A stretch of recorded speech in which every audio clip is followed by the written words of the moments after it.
Are boomers to blame for high real estate prices? Let's get into this today. We're here, Anton Stetner podcast number 59, and we're talking about boomers. Baby and boomers again. How they're so mean, Yeah. and they've stolen from the next generation in terms of real estate. Not really, but what are we talking about when it comes to boomers? For all of these podcasts, I do a bunch of research, spend hours about the topic that we're going to talk about. And I was just, noodling around, right? I'm searching through Twitter or X, and I came across this tweet from Rohin Dar. And he said, and this just struck a chord with me. So I was like, oh my goodness. Boomers are absolutely vicious at the game of real estate. Buy up all the homes, ban building new homes, raise mortgage rates to 7.5% on their way out. Peace. When I say that to you, how does that make you feel? What are your thoughts in relation to this tweet right here? Well, of course, I understand what's really going on, but I can put the hat on of a younger generation, and they probably feel it's a little unfair to them what has happened.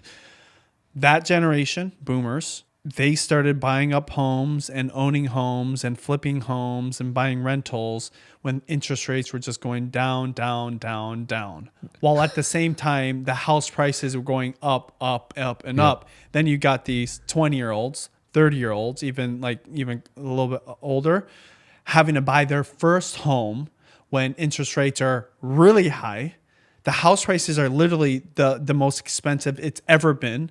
And a lot of people would say the economy is tough for them, right? So I can see how this tweet comes from a place of frustration, and they might feel that, like I said in the beginning, it's unfair to them because they might have had it way easier. That's their perspective. Bingo. On what is happening right now. The perspective is that they had it easier than them and that they missed out. And so we're going to go through, we're just going to chat a little bit about, this tweet was viewed almost 1 million times when I looked at it this morning. One of the comments, Alimentarius, hey, you forgot 2 things. A 40-year decline in interest rates, which is true. So when the boomers, what year? Early 80s, right? 20%. Boomers are 1946 to 1964 is the birth years of the boomers. Got it. So the younger generation was just getting into college or out of college at the beginning of the decline in interest rates. Bingo. So when they first started buying houses in the early 80s, interest rates were at the youngest of the generation of the boomers. Interest rates were at like that 17, 18%, and then they saw that 40-year decline. While house prices shot up during that same time period, almost 500%. So you're absolutely right. They were at a point in history when interest rates peaked due to inflation. Interesting. And then they were able to take a massive ride. And this is what I want you to think about is that we're at a point where inflation is peaking, and we may be setting up the next generation to getting ready to take a big ride. Now, second, he said also they experienced the massive volatility during the Great Recession. And then they decided to ban all price drops through inflation at all costs. And I believe what this person in this tweet is referring to is the federal government started this idea of the Fed will just step in and bail everyone out. That the government's always there to protect us, because then they protected us during the great financial crisis, when residential real estate fell apart. They protected us again when interest rates got too high. They sent us through the ZIRP era, the zero interest rate policy era. And then during COVID, of course, they sucked them down to actual zero and created a lot of this problem. Okay, let's talk about one more thing. Yeah, please. Okay?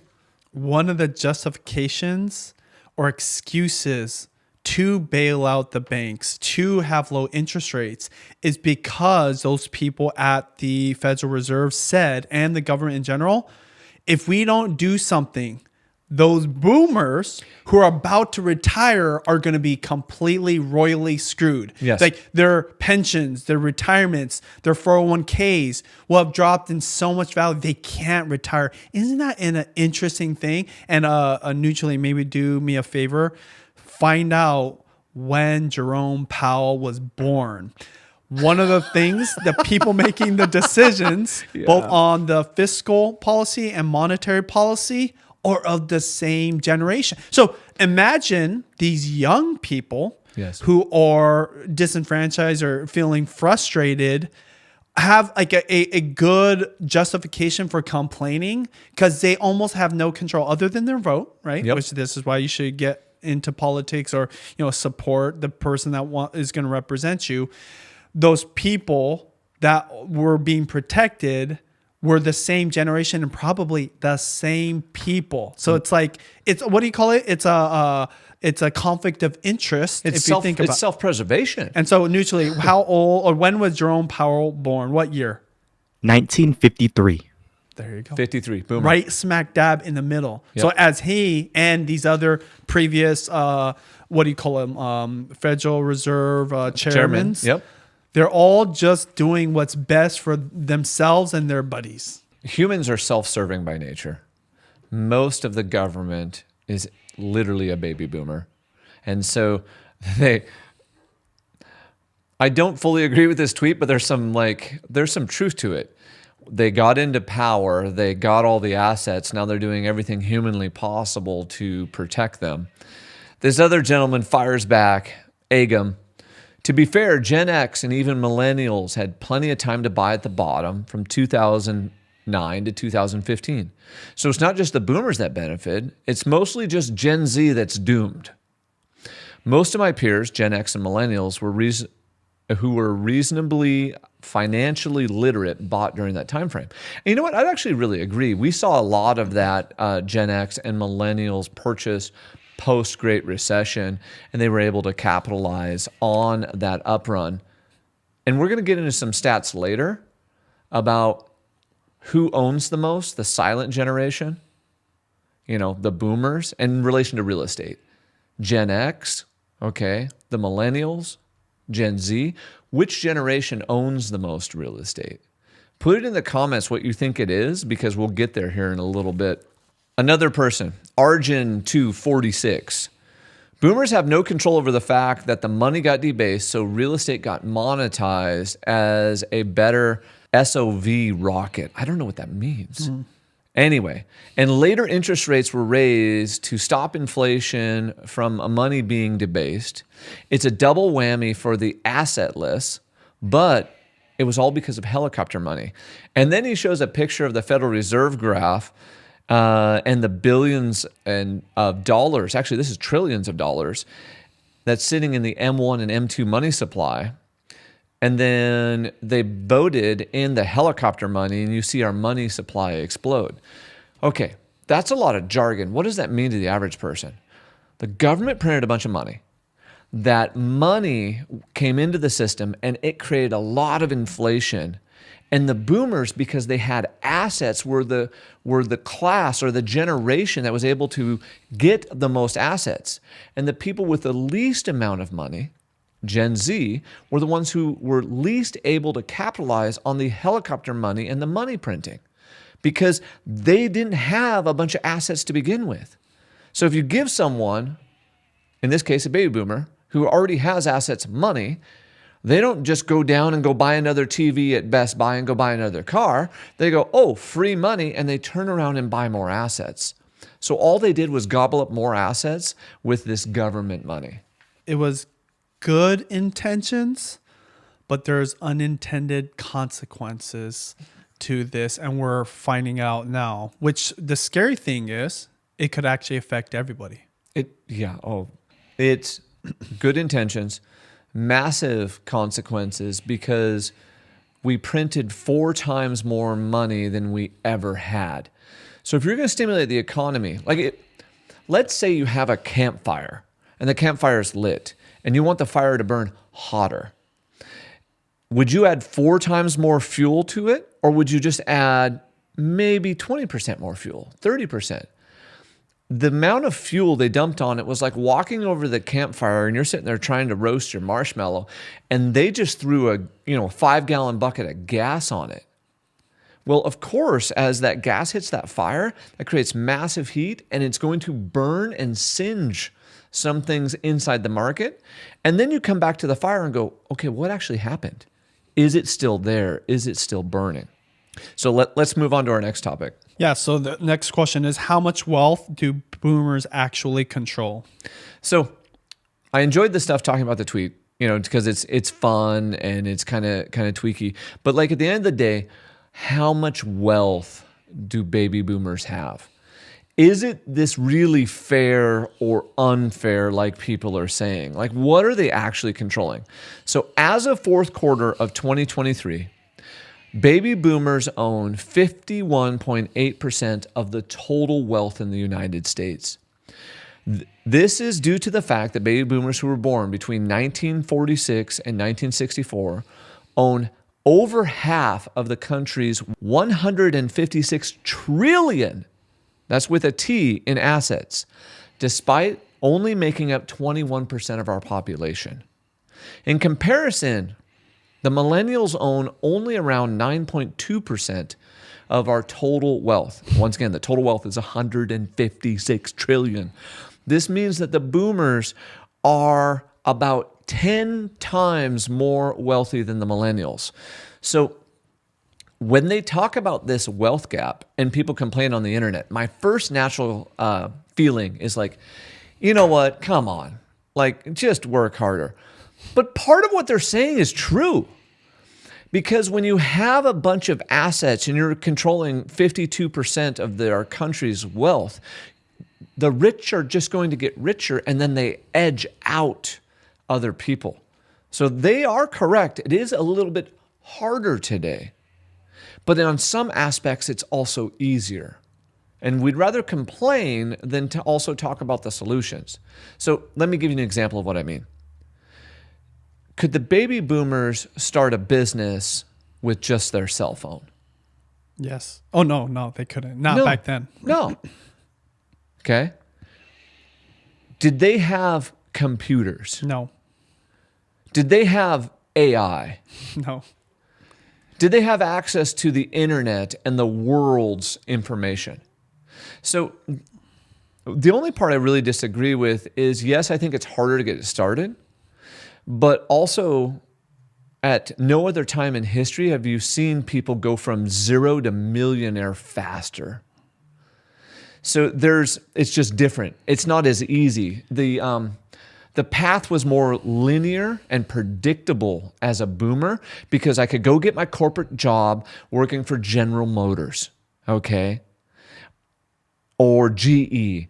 I could work there 20 years, 30 years, 40 years. I could get my big retirement put together, and all the while I could systematically buy assets. Those jobs are gone. The economy has changed. For everyone right now, they can't go get that job at General Electric and stay there for the next 40 years and have a guaranteed awesome retirement. But on the flip side, they could also start $1 million a month business in the next 90 days, and that was not possible. There's another aspect of this too, is expenditures, spending on things. Back then, there just wasn't as many things to spend your money on, and you couldn't spend it very quickly because to buy something back in their generation, you had to get out of the house, you had to go to a store, or you had to travel somewhere, or it was a phone call. I mean, like customers, even then, like you had to physically give something over or send a check. I mean, people used to send checks. Now, this latest generation, including my generation, millennials, we have an app. Yep. We can buy something immediately. We have so many more choices. This is why hoarding wasn't a thing 50, 70 years ago. Now it's a thing. Well, it was, but it was all like scrap metal. Yeah, like yard art or whatever. But even then, it it wouldn't necessarily drain your bank account as quickly because like let's scrap metal, you had to go and pick it up or whatever. Like you had to really think this through versus right now you can make, and I'm sure a lot of people listening to this can relate to this, but especially the youngest generation, immediately buy something and you're not thinking about, oh, the house I need to buy in 5 years. It's just faster economy because of the faster pace of technology. I was sitting in the updated office and I look over and I go, you know, that new plant's not tall enough. And I look at it real quick and I was like, man, is that a 12-inch, 10, maybe 14-inch pot? And I literally open up Amazon. And I go, 12-inch pot stand. And I go, oh, that one's cool. Oh, they have 5,000 ratings. Send. It was in my office at 9 a.m. this morning and I bought it at like 3:30 yesterday afternoon. That was impossible. They went to the Sears and Roebuck catalog, looked through the catalog, picked out the item, wrote the check, sent it in, or physically drove into Sears, talked to the person, filled out the order form, paid for it, waited 4 to 6 weeks for the item to show up. So to circle back to this, what I want to go through is, so which generations have what percent of the wealth? Right? So the silent generation is what came before the baby boomers. They control 13.4% of the wealth. Once again, the baby boomers control 51.8%. Next is Gen X, which is me. That is 1965 to 1980. We control 25.7% of the wealth. The millennials, 1981 to 1996, controlled 9.2%. Gen Z didn't even make the graph. By the way, what's really sad about this is I guess it kind of makes sense since like the latest of Gen Z is only 12 years old. Yeah. They don't even own 2%, which they're still kind of kids. But what about the ones in the late 90s? Bingo. Yeah. Yeah, they're starting to build assets, but it's becoming harder. So all that data came right from the Federal Reserve. So as usual, I'm trying to give all of you where we found this. So if you think about this, the breakdown is that baby boomers control 80.81 trillion in assets. This also explains why we have such old presidents.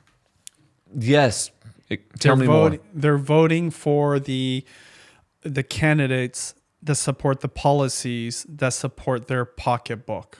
And they have the money to make the campaign contribution because they have the asset to support the political person, party, cause, whatever it may be, which benefits them. And this is why, even though on the surface, your younger candidate, whether it's like a Vivek or Andrew Yang, they seem like these superstars. They get on the presidential debates. They're on the campaign trail. They're on this podcast. They're on this show. They're on the news. But then they fall flat because ultimately all the votes and the dollars, probably more important than the votes, are coming from boomers or from the generation, and they're going to vote in the policies that are beneficial to them. Well, and some of these Gen Xers also are getting old. Okay, so remember, I'm the tail end of that. That ends at 1980. So that means the youngest Gen Xer is 44 today. So they are in their peak earning years too. And basically, in your 40s to 50s, you hit your peak earning years, which means you have the most disposable income, which means they can influence politics, they can influence real estate, they can influence the stock market. Also, one of the things that's interesting about just even the end of Gen X and the beginning of the millennials is the joke is sometimes we call them the Zennials. And that is basically the last 5 years of Gen X and maybe the first 4 or 5 years of the millennials, because that's the only 10 years. So I'm talking like 1975 to like 1985. That's the only 10 years where that cohort of individuals, they grew up in an analog world that transitioned to the digital world. So my people who are business owners, I really want you thinking about that. Those individuals are the Swiss Army knives because they can talk to the boomer and they can talk to the millennial. They can talk to the Gen Z. They're the people that are so close on the line. So what's interesting, as a kid, I grew up without cable television. And then by the time I was a late teenager, we were getting our first dial-up computer. The gateway computer showed up with the cow print on the box. I was so excited, plugged it in. Stupid thing was probably $3,000. Beep, beep, beep, beep, beep. Internet slow as can be. But that was one of the most exciting things to happen. Dad, we're connected to the internet. He goes, I don't even know what that means, but you seem so excited about it. Let's buy the computer. That generation, though, because they understand both of those things, I think every business needs to have them because they bridge gaps. They understand things. They can communicate across those gaps. Just a little weird side tangent. One thing to be thinking about, and what I wanted to bring up to everyone is okay, so if baby boomers control roughly 80.8 trillion in assets, what does everyone else control in assets? So the silent generation controls 18.6 trillion. Gen X controls 46. The millennials control 13. And then, let's talk about it, because the original premise of that tweet was the baby boomers took all the real estate. Now they're making it so everyone can't get to it. Well, guess who came in second? It was Gen X. Gen X owns 13.6 trillion in real estate, and the baby boomers own 18.3 trillion in real estate. Where the baby boomers are really outpacing everyone is in equities and mutual funds, okay, aka the stock market, and they're outpacing everyone massively in their pension funds. Makes sense. They put in their 40 years. They're now retired. What I found very interesting, though, is I expected the boomers to own way more real estate than Gen X. And so one of the things that's hiding inside of these numbers is that as Gen X has entered their peak earning years and we had those really low interest rates, Gen X clearly took massive advantage of low interest rate and plowed tons of money into real estate. Second, a lot of these corporate buyers, these hedge funds, they also bought way more real estate during that same time period. And a lot of those are younger generation individuals too. You can look at this graph about how the 156 trillion breaks out. And when you look at this, you'll see, of course, baby boomers control half. You see a large majority is real estate, but they own more in equities and in mutual funds. So 19 trillion versus 18.3. When we go to the Gen X, though, Gen X has 13.6 trillion, but their equities and mutual funds is only 8.8. Gen X has more money or wealth in real estate than they do in the stock market. I think there's a reason for that. Tell me more. The generation that grew up as boomers comes from an era where it wasn't as common, or even it wasn't even thought of to own real estate as an investment. You might own a rental, but that, think about Gen X. They also grew up in the age of audiobooks, self-help books, and gurus. Brilliant. Yes. So they're like, hey, you want to make some extra money? You want to double your income, but do nothing at all? Buy real estate, rent it out, right? Fix it up, get some cash flow going. Like that, the term cash flow, I think, came from Gen X, honestly. 100%. And then that influenced the whole industry, not just of self-help, but especially of DIY investing. Versus boomers come from the era where, if you want to invest in something, you went to the stock market, or you invest in stuff. So that's where the change happened. And this is why, because this is what I can tell you. They weren't buying 2 or 3 houses for themselves. It wasn't like a vacation home. The previous generation, in fact, the real estate they were owning might have been a vacation home. But the Gen X, they're buying rental properties. Yep. They're just like, hey, this makes sense. if I can make a spread from what the mortgage is, low interest rate, to what the rent is, that's money for me. That's money in my pocket. That's money in my bank account. And that's what started, I think, it's not the baby boomers. It was Gen X really think. Because guess what? We always talk about Great Aunt Tilly.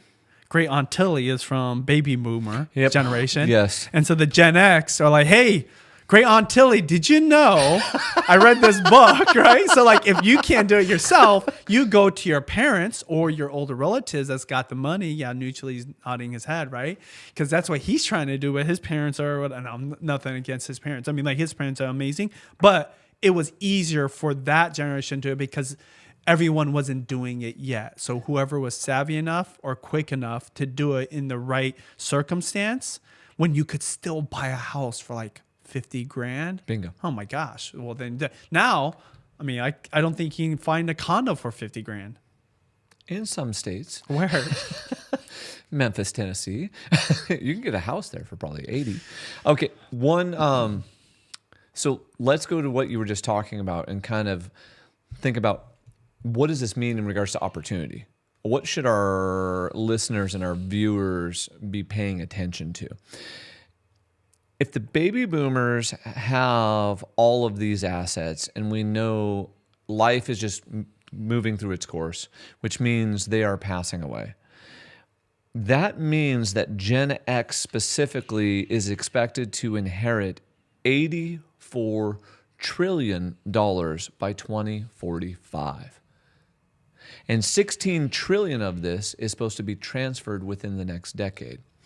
So you have the largest transfer of wealth in the history of the world happening right in front of our eyes over the next 20-some years.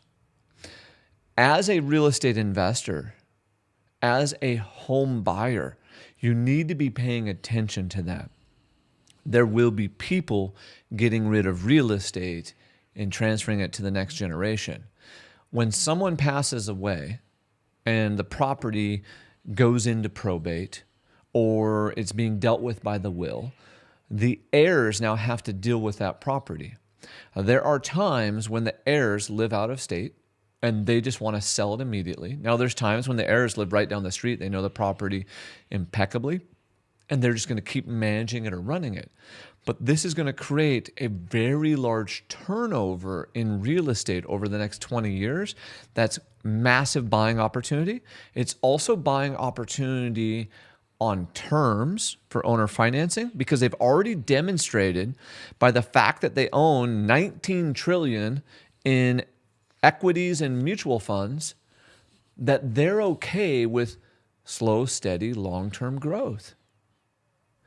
And so how do you have strategic conversations with people who own real estate assets that are going to then pass them on to the next generation that maybe you could owner finance from them? Maybe you could purchase it from them? Because there's some people, and I'm going to reference one specifically. I had a call 2 weeks ago where I was talking with a gentleman, and he said, I've got to get rid of a large chunk of my real estate portfolio. And I said, why? He said, my kids don't know how to run it and they don't want to even figure it out. That's the person you're looking for who for some reason or another is going to be motivated to sell instead of having the kids just inherit the assets. Now, I will also tell you, as the kids inherit the assets, a lot of them just turn around and sell them anyway. So there's going to be a big turnover happening just because of this natural demographic cycle. That's your opportunity. It's, hey, baby boomers, over the next 20 years, I'm getting rid of $84 trillion worth of assets. Now, how do I basically become friends, learn, communicate with boomers and Gen Xers, because that's who's getting all of these assets. And I'm not saying go take advantage of one. And I'm not saying don't, go be greedy. I'm saying build a relationship and cut a fair deal because that's massive opportunity. It's the most assets we've ever seen transfer. Anytime there's a big event like this, there's massive opportunity. One other thing that's created a lot of this wealth that we have to bring up is the fact that a significant amount of wealth has been created in real estate. I am a hardcore real estate investor. I believe in real estate through and through. The median home price since 1983 here in the United States has gone up basically 500%. That is an insane number over a 41-year run. And we know, because we've talked about this many times, that we are simply really, really, really freaking far, technical term, 2.8 million units behind on housing here in the US. So we know that this asset's in demand and that it's going to keep going up and rising because we just don't have enough of it.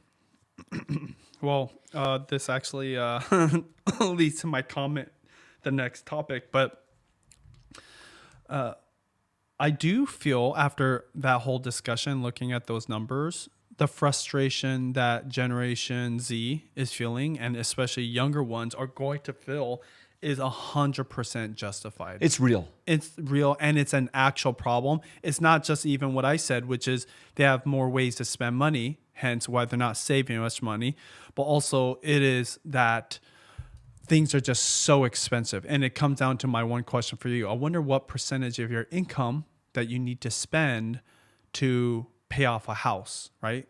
So like right now, I mean, what's the average income? $120,000, $140,000 for a household?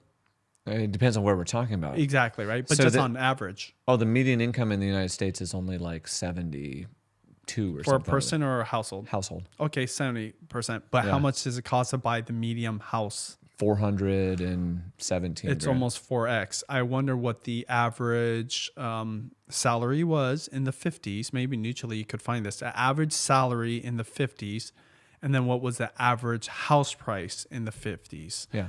If you understand that, you can get a better gauge of how unfair it is, or if it's just a perspective that's just not looking at it broadly in terms of those No, percentages. it's without even looking, I can already tell you it's massively unfair because the price of housing has greatly outpaced wage inflation.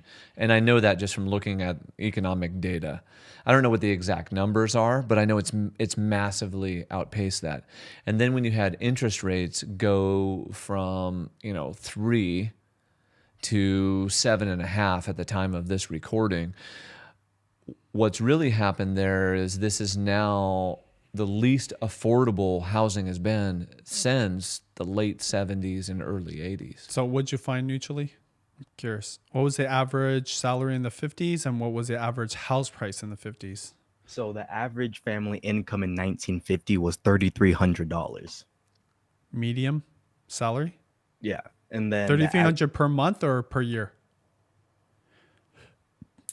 it has to be per month.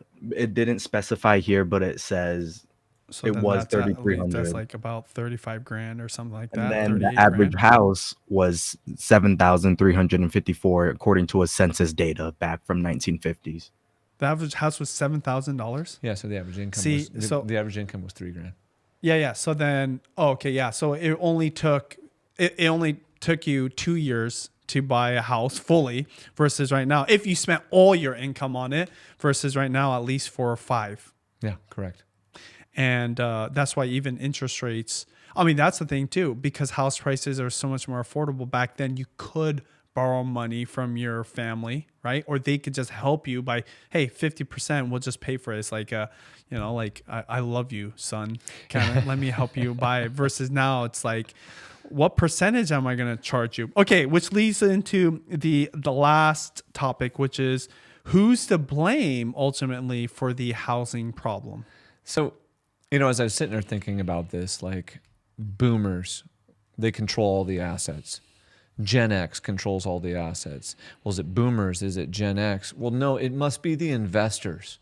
Let's blame the investors for the housing problem and the lack of availability of housing.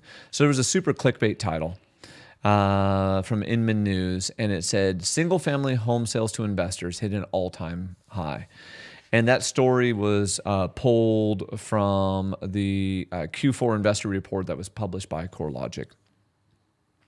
Well, this headline it's totally correct, stating that investor purchases, primarily by small players owning 1 to 10 homes, as a percentage, slightly increased in Q4 of last year.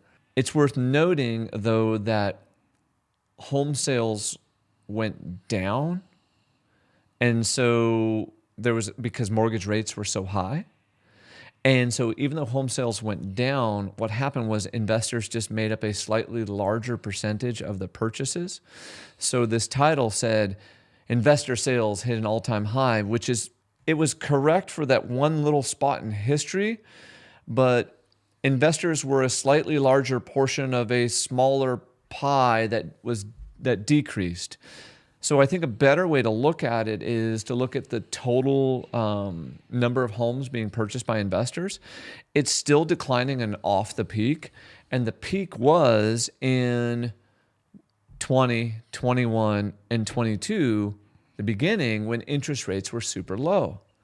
Well, that makes sense. So we can only blame investors when we create the environment that allows them to massively gobble up a bunch of housing. What was the environment that did that? It was the Fed's money printing and the stupid low interest rates during the ZIRP era that allowed speculation and us to basically commoditize single-family houses as an asset class during that time frame. Now that interest rates are 7, you can see that the investor purchases are basically right back in line with 2017, 2018. Now, but so we poo-pooed part of this, but I still want to make something clear. That's still higher than it was pre-Great Financial Crisis, 2007, 2008. And it's still higher than it was in the early 2000s. So, as a whole, investors are owning more properties. Well, therefore, home ownership must be going down. I mean, if we're blaming the investors, home ownership as a percentage should be going down. It's not. So, according to the St. Louis Fed, we have not seen major changes in the rate of home ownership, and our level of home ownership today is actually above where it was in the 1970s. And so in Q4 of 2023, the rate of home ownership in the United States was 65.7%. You can see, and if you go to the Federal Reserve's website, that during COVID, there was an actual spike because people ran away from apartments. They're like, I got to get safe. I got to get into a house. And right now, there's a slight tick down. That's probably because the economy is not doing that well. Well, when was the last low? The last low was basically after the Great Recession. Heading into 2015, home ownership hit a low of right around 63%. And then the last time in the late 70s, early 80s, right after that recession, home ownership declined too. So what you can see when you look at this is when we go into a recession, right after the recession, as the economy is recovering, home ownership generally trends down and then it actually trends back up again. But investors haven't bought so many homes that they've crowded out home ownership. That's what's weird when you look at these statistics. Is it getting harder to purchase a home? Yes. Is the investor the boogeyman? Sort of. They are becoming more of a problem, especially the large corporate investors, and especially in some metros. But what the data is telling us, and Papa Powell, we got to go on the totality of the data here, is that it has not dramatically affected the rate of home ownership. I'm going to throw up some air quotes, yet. But I believe if the trend continues, it will. Yeah, a couple things. When it drops here in 2020, it kind of doesn't make sense to me because didn't we have a moratorium on foreclosures in general? So why would it drop so much? I actually believe that was the low in the real estate market during the pandemic. So In that moment of yes, time, the percentage of people buying yes, to own their own home yes, just went down, yes, right? So this isn't reflective of like foreclosures or people losing their homes. It's just the percentage of people actually purchasing correct. for themselves versus investors Yes, or people just not buying and renting, right? correct. Okay, cool. Yeah, so that's what's crazy when you look at this data. And when you look at this also creates a thought that we should be thinking about as investors. And what I mean there is, if we're going through some type of a recession right now, because we know inflation is high, and we know that even though the unemployment numbers look good, we're starting to see more and more layoffs across more and more companies. And so we know that the Federal Reserve kind of has this ticking time bomb sitting in their hand of the economy is physically getting worse in front of our eyes, but the numbers haven't shown up yet. Well, and we know that home builders have been building less. That means that sometime, if we just look at this graph right off the St. Louis Federal Reserve website, post a recession, home ownership goes down for a moment and then comes back up. Well, what does that mean? That means more rentals, more demand for rentals. Well, what if supply is low? That means rental rates go up. So even though rents are flat today, looking at this and just thinking long term, because we know the multifamily pipeline is going to drop dramatically in 2025. Because the multifamily pipeline is basically a 2 to 3 year pipeline. And you can see it's going to drop dramatically in 2025. So there's going to be less supply, more pressure on rents. So massive pressure on rents is coming 2025, 2026. It has to, because of all of these economic forces coming together at a head. So to summarize, it's going to be harder to buy because of high interest rates and house prices really high. But does that mean rental prices will get more competitive or will go up? Both. In starting mid to late 24 and definitely in 25. It's going to go up? They have to, based on the lack of multifamily supply that's coming. Because the multifamily supply drops by a few 100,000 units. I think it's like 280,000 units in 2025. And to be building in 2025, you had to have started in 2022 or 2023. Well, we know they weren't starting them then. And so they'll start them as the economy improves. Let's say the economy improves in 24, which means multifamily won't start ticking back up until 26 or 27. So you got a gap again. I'm always just looking for large macro trends. This large macro trend is rents will be forced up. Cool. What does that mean? That means I start looking today for things that I can buy that are a good asset, that perform well, so that when rates go down, I get the double whammy. I get rates going down and rents going up. That's where the smart money is going to move. If you can afford to buy. If you can afford to buy. And if you can't, I think you've got to go chat with Dear Aunt Tilly. I think you got to get together 10 of your homies and go buy an apartment building together. I talked to somebody of the Gen Z or really close to Gen Z, maybe like the tail end of millennials.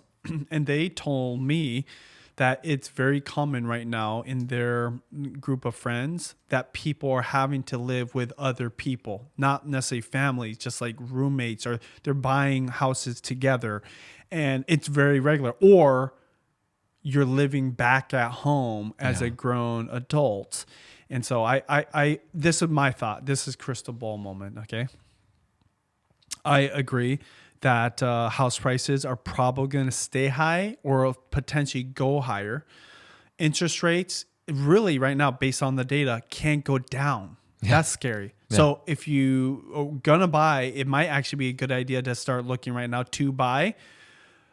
But if you can't buy, then you have to rent. And if rents are going to go up because demand's going to be higher, I think that it just makes the situation worse. But the crystal ball guess is, what if it hits an like inflection point where just like people that signed up for these ninja loans back in 2006, 7, and 8 decide we're not going to pay because we just can't afford it, even though it's a whole different circumstance, because generally the non-existent middle class, just these people that basically are homeless, right? Like they're renting or they're looking to rent and they can't, or maybe they're in it, but they had to sign up for the high mortgage or the high rental, just won't pay. And it's going to be like a virus, and everyone's going to be like, hey, you know what? We're just not paying. And the same thing that happened in 2009 will happen again, and is going to create a huge problem where there's going to have either, okay, one of two things. The government steps in. Bingo. Or major correction. I think the government, if you look at their track record and you think that old wise, colloquialism of the tiger never changed stripes.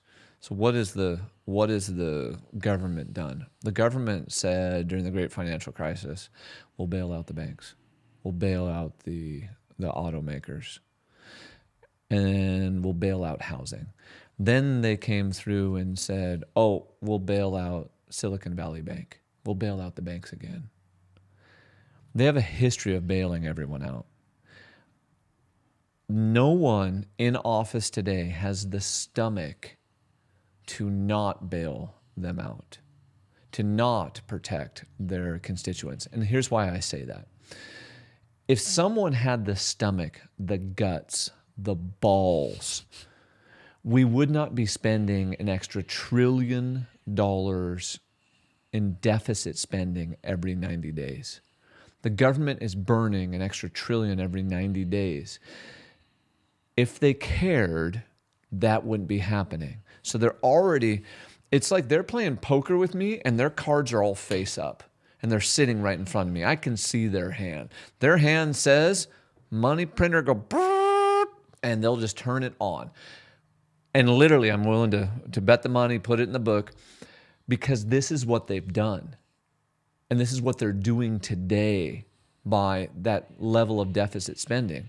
So if it gets bad, I think they'll just turn the money printers on and just make everyone happy. Another part of why people became investors, and including real estate investors, is because they're just trying to beat inflation. 100%. So the people that have money are trying to put in places that beat inflation. People that don't have money, they're like, I need to make money and then invest in it because I'm losing. Like, why even save? And that makes the problem even worse because people aren't putting into banks, right? And then the government has to step in. It's like this. At one point, though, it has to break. What I believe, my friend, is that's not today because they'll print their way out of it. Yeah. And then I'll give you an example. So right now, cash purchases in real estate are at an all-time high. And I forget what the number is. It was like 36.8% or 38.6%, which is a few percentage points higher than normal. So that's a big number. Why are cash purchases at an all-time high? Because of what you just said. Because they go, real estate is a hard physical asset that's a hedge against inflation. The government printed a bunch of money. So there's all this cash sitting in money markets and in CDs and in savings accounts. Literally over $6 trillion sitting in those accounts right now. And so they look and go, you know what? My money is making 3, 4, or 5%, depending on what it is. I'll just go pay cash for this piece of real estate because the debt on the real estate would be 7%. So I'm actually saving money by paying cash. And P.S., now I have a tangible physical asset because I don't trust the banks and I don't trust the government. At least I can go touch this. Okay, I'm going to bring this back full circle. Full circle, then we close. The percentage of those cash buyers match the exact percentages of all the people that control real estate. Oh, yes, I guarantee it. It's the Gen X and it's the boomers who have the financial means necessary in order to do that, and they already control all the real estate. So millennials and Gen Z can't compete against it. It makes the problem even worse. They can't, but as a real estate professional, here's what I see. I see the millennials and the Gen Z get handed money by Gen X and the boomers to go buy the asset. And so literally mom, dad, grandma, grandpa steps up and goes, oh, well, you're in a bidding war here in Seattle like everyone else? Oh, that's 750 grand? Well, no problem. No worries, son. Well, let's write you a check for that. There you go. Just go pay cash for it. That's genuinely happening today. And so part of that wealth transfer that we were talking about is starting to happen already, and it's going to continue over the next 20 years, but it's happening right in front of our eyes. And I want our listeners to go take advantage of that. So please subscribe. Join us on our journey through real estate. Send us your questions. Leave us your comments. We enjoy hanging out with you.